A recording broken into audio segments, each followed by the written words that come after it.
Greetings and salutations, and welcome back to Quest for Glory 4.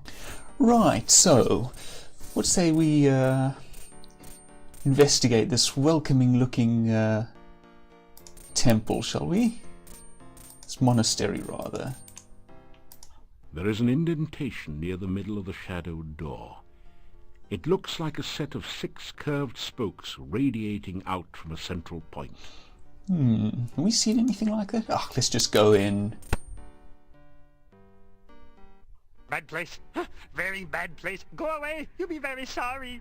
Oh, come on. How bad can it be? I mean, it's only a clearly Lovecraftian monastery. Open the door. Oh dear. Nobody ever listened to Igor. Indeed, indeed. Seafood snack? That hectopus has had the munchies ever since he got stoned. Fortunately for it, but not for you, it occasionally gets its meals delivered right to the door. Let's restart. So, we do actually have something relevant to that. We have this, a Dark One sign. The hectopus seems somehow calmer as you present the Dark One sign to it. You get the feeling that there's something it wants you to do with the sign. Here we go. Yep. Bad place. Very bad place. Go away. You'll be very sorry. Don't mind me.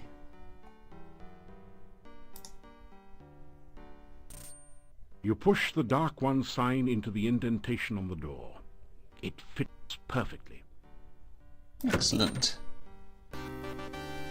And we're in. So. Now that alcove looks as though it was put there to hold something very important. And indeed, I believe that if we were playing as a thief, there would be a blackbird statuette in there. The ongoing side quest for the thief class that exists in all of the games, I believe. All of the Quest for Glory games. It's always a fake, as I recall. A long wooden table attests to a time when this room was used to double as a communal dining room for the monks. This is... that is to say that blackbird statue, I think, is a fake until the final game. But anyway, sticking to this game, what is this little fellow? This amazingly lifelike sculpture looks like a cross between a baby troll and a hermit or dervish. It fits the description of a domovoi, except that it's totally dried out and unmoving. Ah, well, we will have some dealings with domovoi later on. It's a 6-tentacled, octopus-like creature. I guess you'd call it a hexapod. Unless you like cats, then you might call it a hexapus. Yes. I like cats, but even I think that's... This is an antique brass log holder. There doesn't seem to be anything special about this one. There are some small scratches on the stone underneath this brass log holder. Aha. Hi. That's funny. The strange 6-tentacled creature is moving. It looked like another wall decoration at first. I thought that it might, but I'm not entirely sure of how we get past this one. Can we piece past it? A feeling of peace and tranquility fills the area. Now, did that do anything is my question. I have a feeling that the answer is nope. Oh dear. Hector Hexapod has a hunch. That hapless hero was his lunch. Since you brought no better fare, he chose to eat you then and there. Oh, well, there's a hint. Let's try giving him a sandwich. The hexapod waves its tentacles at your sandwiches. Maybe it's allergic to avocado. Now that's a horrible thought. I love avocado. It's delicious. Right, let's try some garlic. Hector the hexapod happily gorges itself on the garlic. Hector looks much less hungry and perhaps a little less dangerous now. Excellent. This is a Eldritch, well, a supernatural creature that is actually fond of garlic. That's a change. And a nice secret door. There is a cold feeling down here that chills your bones and sets the hairs on the nape of your neck on end. There is a musty odor of mold and mildew mingling with the sickeningly sweet smell of decaying flesh. Welcome to your nightmare. Not just yet. This is a dangerous place. You probably knew that. Handle with care. An incredible sensation of evil emanates from over by the book. That seems like an excellent thing to avoid. So, of course, we're going to go right up to it. Presently. Ah, nice homey sort of room, yes? What do we have here? The huge barrel is labelled Cask of Amontillado. This must be the fabled spirit that provided most of the income and fame of the monastic order here. It is rumored to provide strange and mystical visions to those who taste freely of its contents. Nice Poe reference there. Now I'm going to save, because there are, I think, a couple of things in here that can hurt us. Now let's have a look at this. There is a huge book on the altar. The binding looks like stretched human skin, with letters and markings written in dried blood. Lovely. The letters spell out Necrophilicon. Ew. What could that mean?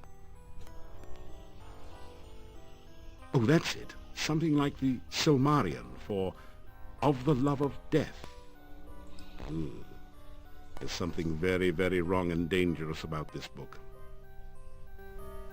That, I dare say, is a reference to Lovecraft's Necronomicon, which I believe is variously translated as either the Book of the Names of the Dead, or the Book of Dead Names, or Book of Images of the Dead, or something to that effect. Above the altar is the sign of the Dark One, surrounded by arcane letters. A notch next to the A makes you think that perhaps that is some sort of starting point for the letters. Maybe we shouldn't say that aloud, but we want to take note of that. Now, we are in a Lovecraftian monastery cellar with a cask of unknown liquor, and clearly the rational and sane thing to do is to drink some. You tap the huge cask of Amontillado. This is the strongest stuff you've ever tasted, assuming that you're not an aficionado of dragon's breath. Bottoms up. Another Quest for Glory 1 reference. Yep, that's interesting. Speaking of which...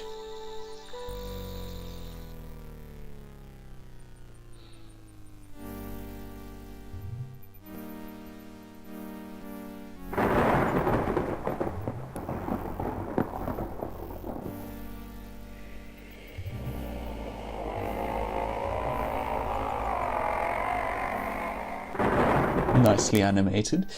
So, nothing unusual then, I think? You got a headache.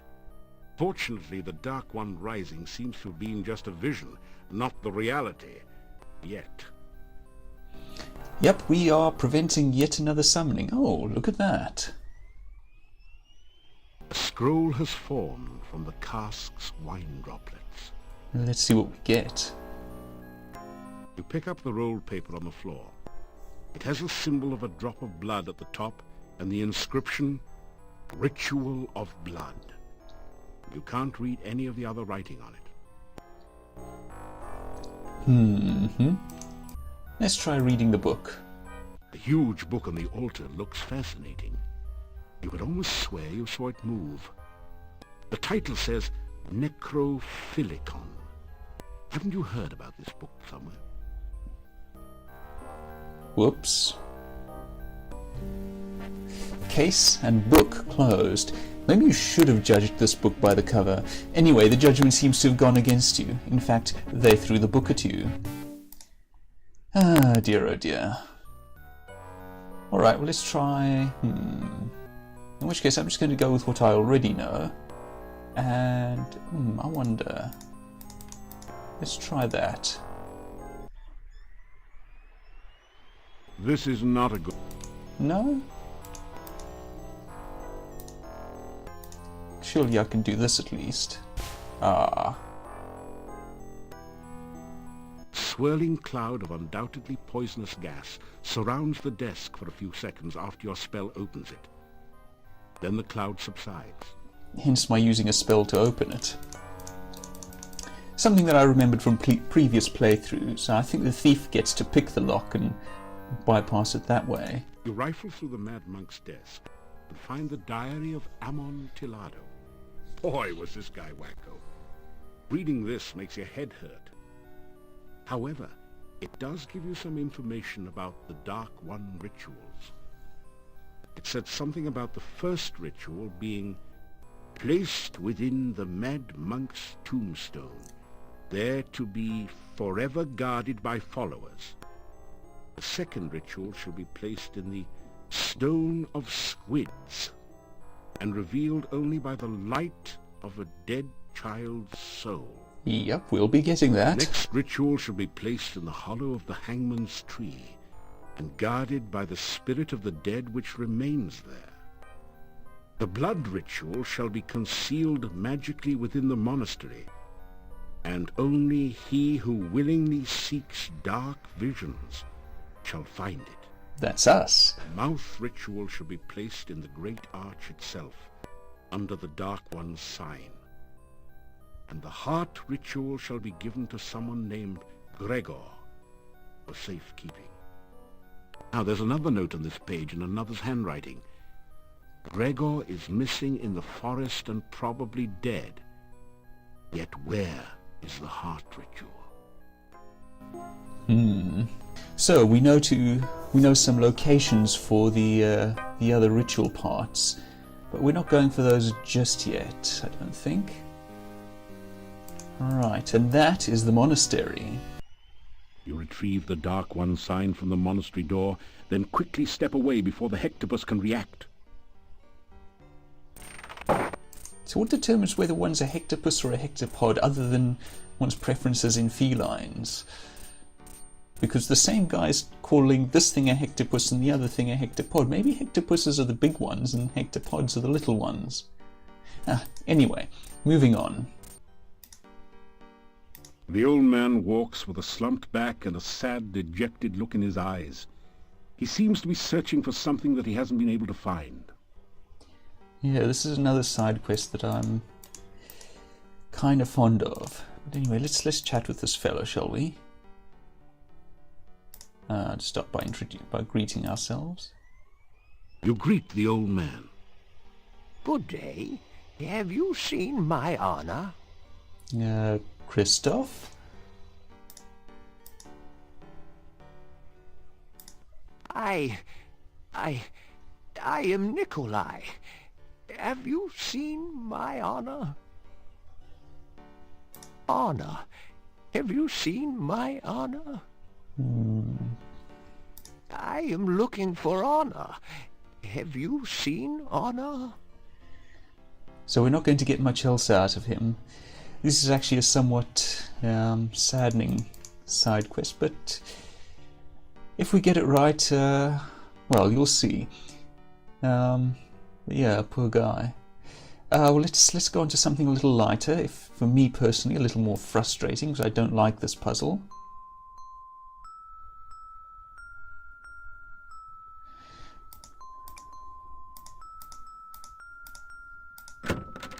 There we go. I seem to recall that gets harder each time, and I don't like those memory puzzles. This area, however, is somewhat more fun, I think.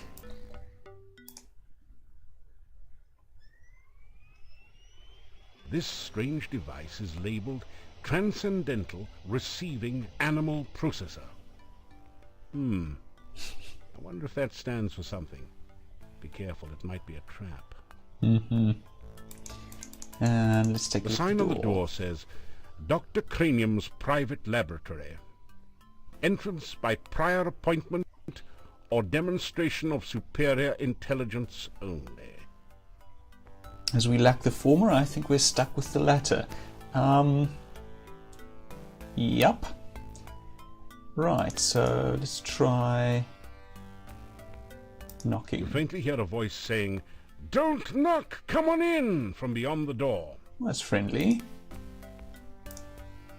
So we have a puzzle here.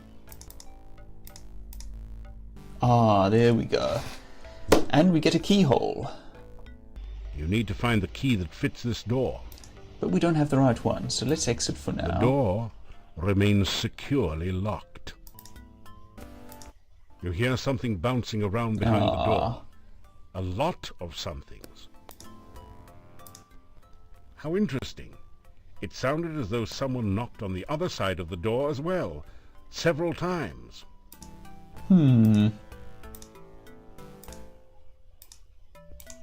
Let's open the door, shall we? Antwerps! Haven't seen those since Quest for Glory 1, which we didn't play on. Oh no, you've been Antwerped. But there was an Antwerp doll in Quest for Glory 2. These are just baby Antwerps, so the attack wasn't fatal. As it can be with the adults, as Quest for Glory 1 showed. So, we have access to some Antwerps. What do we have through here?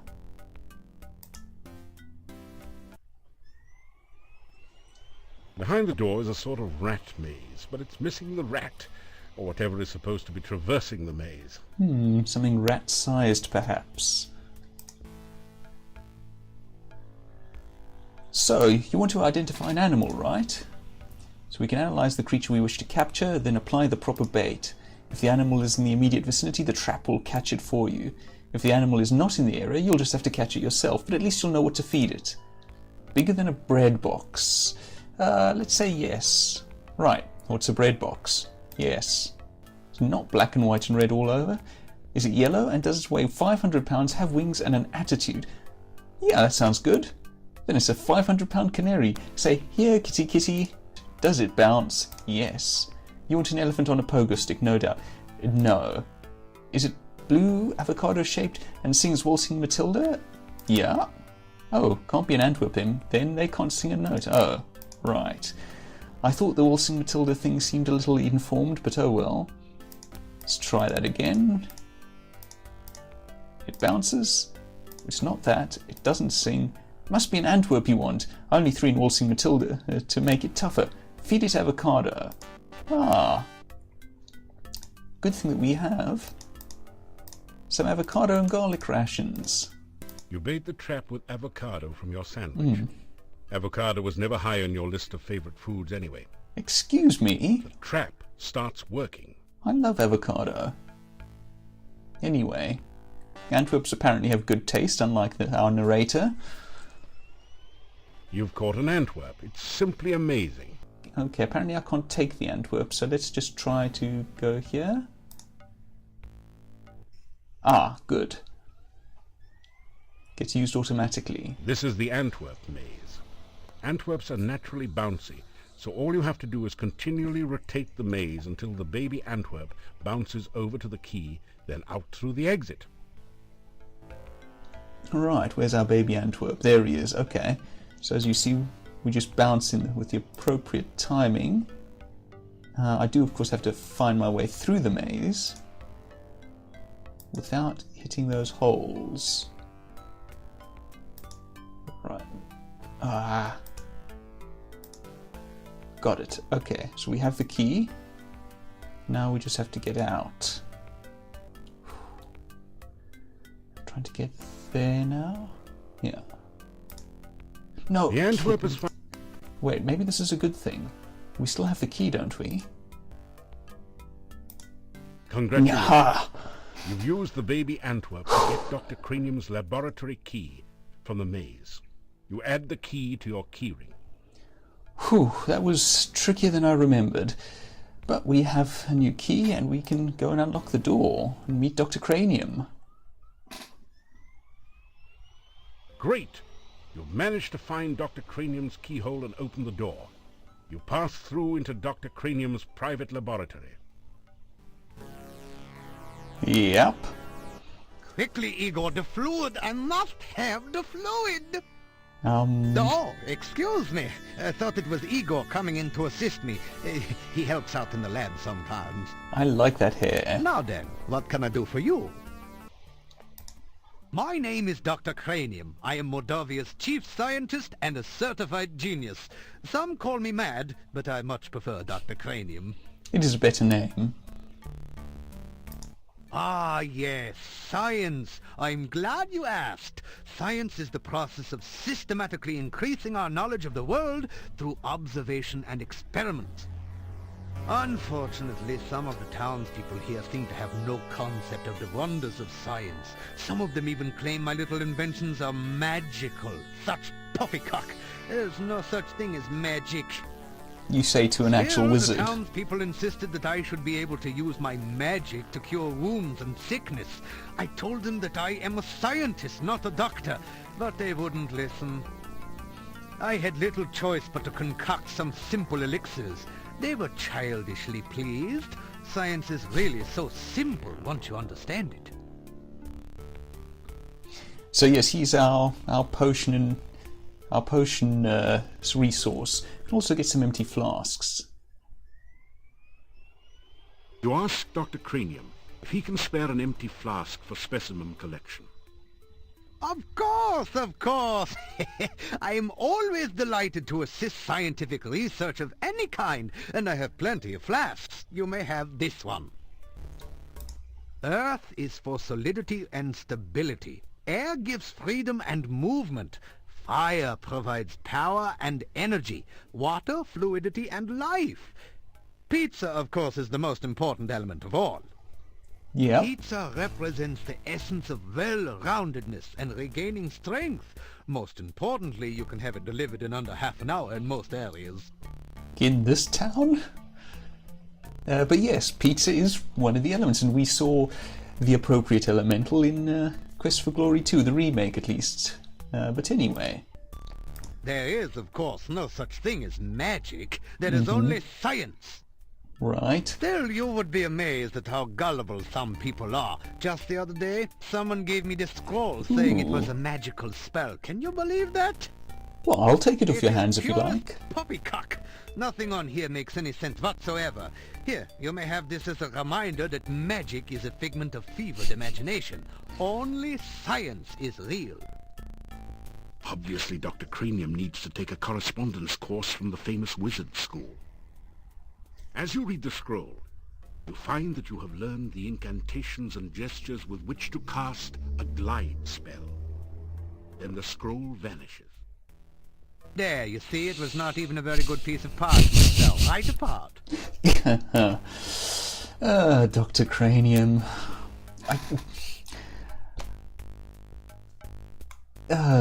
Never mind. Igor is carving out quite a niche for himself in the gravestone business.